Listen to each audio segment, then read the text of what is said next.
कहा। और सबसे पहले तो मैं आज शरवण जी के पास आता हूँ, दर्शकों का शुक्रिया अदा करना चाहूँगा मैं, कि प्रोग्राम आज तमिलनाडु सेंट्रिक है और गो बैक मोदी पे है।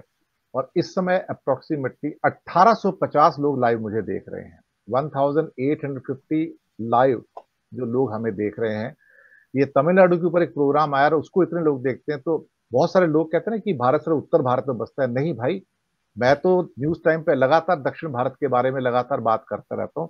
एक्चुअली बहुत कम चैनल ऐसे हैं जो आंध्रा और तमिलनाडु केरल के ऊपर मुद्दे उठाते हैं, लेकिन मैं उठाकर इसके लिए लेके आता हूँ कि मैं समझता हूँ कि सारा भारत एक है। Now we have touched the figure of 2000 live people watching our show on this Tamil Nadu go back Modi. तो मैं दर्शकों का शुक्रिया अदा करना चाहूंगा और अपने पैनलिस्ट का शुक्रिया अदा करना चाहूंगा जो हमारे साथ तमिलनाडु के बारे में महत्वपूर्ण जानकारियां लेकर आते हैं। अरुण कुमार शर्मा जी, तमिलनाडु में अन्नामलाई जो है एग्रेसिव है, फॉर्मर आईपीएस अफसर हैं, इसमें कोई शक वाली बात नहीं है। उनका इम्पैक्ट है, थोड़े से मैजिशियन भी हैं बोलने के अंदर, मैंने उनको सुना भी है, मैं आपको बताऊं।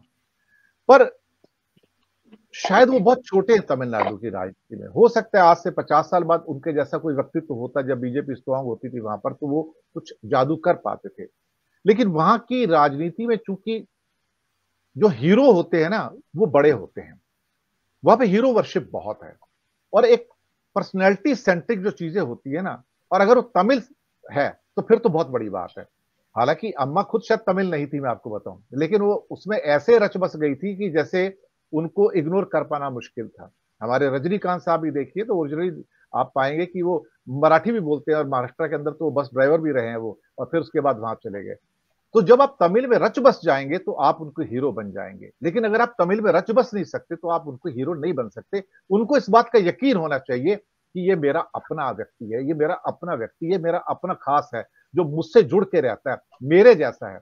आज रजनीकांत को देखो, इतना रिच आदमी है, लेकिन सिंपल सी सफेद शर्ट और रबड़ की चप्पल और एक लुंगी पहन के वो कहीं भी चला जाता है, कोई लाग लपेट नहीं, बड़े से बड़े फंक्शन में 5 स्टार में भी चला जाता है। ये जो सादगी है उनकी ना, ये सादगी ही उनको, तमिलनाडु को या तमिल लोगों को हमसे बड़ा बनाती है। अरुण कुमार जी सर, अभी राकेश जी ने एक बड़ी सुंदर बात कही थी कि काला रंग जो है वहां पर शुभता की निशानी है, उत्सव की निशानी है। ये बात बिल्कुल ठीक है। और आपको याद होगा मोदी जी ने जब पंजाब में घिर गए थे किसानों के विरोध में, तब क्या कहा था। और जब ट्रंप भाई साहब आए थे अहमदाबाद में, तो इन्होंने क्या ढका था, गरीबी को, जलालत को। और जहां तक मोदी जी की बात है, आपको एक फॉरेन कंट्री का सीन याद होगा सर, जहां पर बाहर निकलने पे उन्होंने इस ढंग से बात की थी जैसे वो शायद अपने होश में नहीं थे। तो आपने कहा काला रंग, मोदी जी को सर काला रंग बहुत पसंद है। मैं आपको बता देता हूं उसका कारण क्या है। मेरी माँ एक गाना गाया करती थी, बड़ा ट्रेडिशनल। मैं आपको वो उसकी एक लाइन सुना देता हूं। उसमें वो था कि काला शाह काला, ओ काला ए सरदार, गोरियां नू दफा करो। ओ आप तिल्ले दी तार, गोरियां नू गफा करो। ससड़िए तेरे 5 पुत्र, 2 टीन ते 2 कनस्तर, जेड़ा मेरे हान दा है वो चला गया है दफ्तर। सर मोदी जी दफ्तर गए हुए हैं, तमिलनाडु में नया दफ्तर खोला है उन्होंने, और आप उनको कह रहे हैं काले झंडे दिखा रहे हैं। मैं समझ रहा हूं तमिलनाडु के लोग उनका स्वागत कर रहे हैं कि साहब आप हमारे जैसा बन के आ जाओ। नॉर्दर्न इंडिया की राजनीति हमारे तमिलनाडु में नहीं चलेगी। आप सादगी से आए और बड़े ही साधारण कपड़े पहनकर आए, और बड़े ही साधारण वेश में आने के बाद आप साधारण बात करें। और वहां पर भी आपको ध्यान होगा फूल बरसाए गए मोदी जी के, क्योंकि मोदी जी को बड़ी ललक है इन सब चीजों की, और मोदी जी बाज नहीं आते इन सब चीजों से। तो आप उसको विरोध कह रहे हैं, मैं उसको छंदम प्रेम कह रहा हूं। तो मोदी जी इन सब चीजों से कैसे बचेंगे, वो तरकीब कौन सी है। कल्चर अलग, सब कुछ अलग, मान्यताएं अलग, वहां के ट्रेडिशन अलग। मैं खुद केरल में गया हूं, 8 दिन रहा हूं, वहां पर सर कोई ग्लैमर नहीं है। और सबसे बड़ी बात यह है कि वहां पर कोई भेद भी नहीं है। ये भेद हम नॉर्थ के जो लोग हैं ना, हिंदी पट्टी वाले, ये करते हैं।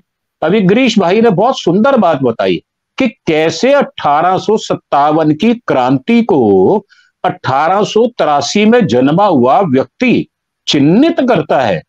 ये कला सिर्फ शाह साहब को आती है, और वो बीजेपी के बड़े अच्छे धुरंधर प्रेसिडेंट रहे हुए वो ऐसे व्यक्ति हैं जो हर बड़ी से बड़ी बात को छिपा लेते हैं। अगर आप याद करें तो अभी बिल्कुल रिसेंट है, 11 लोगों को वापस जेल जाना पड़ा। किस लिए जाना पड़ा? क्योंकि उन्होंने ट्रेडिशन से हटकर बात करी। मतलब वो महिलाओं का दम्भ तो भरते हैं, मैं महिलाओं की इज्जत करता हूं, और वहां पर जाकर शक्ति का नाम लेते हैं। सर, शक्ति के सही उपासक, भगवान शंकर के सही उपासक तमिलनाडु में मिलेंगे आपको। भगवान विष्णु के सही उपासक आपको तमिलनाडु में मिलेंगे। और जब आप छंदम वेश ओढ़कर आप कोई बात कहेंगे तो सहसा आपके ऊपर विश्वास नहीं करते। क्योंकि मैं बहुत सारे अयंगर ब्राह्मण हैं, उनको जानता हूं, मेरे मित्र हैं जो वहां पर शंकराचार्य हैं श्रृंगेरी के, उनके शिष्य मेरे अच्छे दोस्त हैं, अच्छे जानकार हैं। वहां के ट्रेडिशन अलग है, वहां की वेशभूषा अलग है। और मोदी जी समझने की कोशिश कर रहे हैं। एक जाल होता है ना, अभी आपने एक शब्द लिया था नाम घड़ियाल का, सर मैं उसका दूसरा पर्यायवाची नाम लेता हूं मगरमच्छ। मोदी जी इंस्पायर बड़े हैं मगरमच्छ से, और वो घर ले आते हैं मगरमच्छ को, और फिर उसी मगरमच्छी आंसू को वो बहाते हैं वहां जाकर। अभी आपने कहा ना कि वो इमोशनल हो गए थे, वो इसलिए इमोशनल हुए थे कि उन्होंने मगरमच्छ से बहुत प्रेरणा ली है, और प्रेरणा स्रोत रहे हैं उनके, तो वो उसकी कला को तो दर्शाएंगे। अब बात आती है वोट की, बात आती है राजनीति की, बात आती है चुनाव की, तो मोदी जी का चेहरा हरा भरा हो जाता है, खिल जाते हैं जैसे ही चुनाव का नाम लो। क्योंकि उसके सिवा उनको आता कुछ नहीं है। देश में तरक्की हो ये उनके दिमाग में नहीं आता, देश में वैभव हो वो उनको नहीं आता। उनको लगता है मेरा वैभव हो, मेरी तरक्की हो, मेरी पर्सनल जो है वो छवि निखरे। तो वो कहां से निखरेगी अगर आप उनकी संस्कृति को अपनाएंगे नहीं, उनकी भाषा को नहीं अपनाएंगे। मैं आपको एक सीन याद कराता हूं मल्लिकार्जुन साहब का।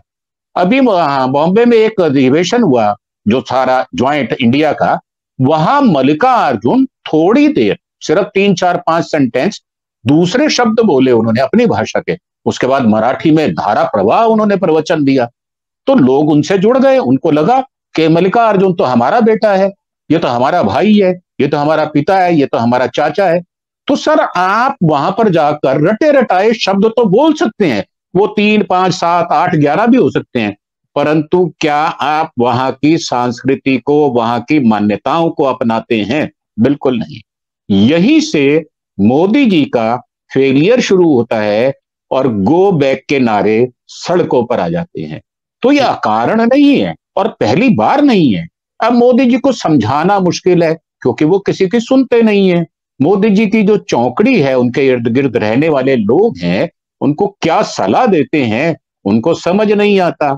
उनको समझ आती है एक भाषा, वो है विरोध की। विरोध करो, अगर आप डटकर विरोध करेंगे, और 2 आदतें उनकी बड़ी मशहूर हैं, वो बता देता हूं। एक तो वो परिवार को तोड़ने का काम बड़ी कुशलता से करते हैं, दूसरी वो मान्यताओं को तोड़ने की बात करते हैं। मान्यताएं तोड़ने में उनका भरपूर विश्वास है। तो सर ये हिंदुस्तान है, यहां पर ना तो मान्यताएं तोड़ी जा सकती हैं, ना ही परिवारों को तोड़ा जा सकता है। वैसे भी हिंदुस्तान एक संगठित परिवार के रूप में रहता है, ऐसी मेरी मान्यता है जी।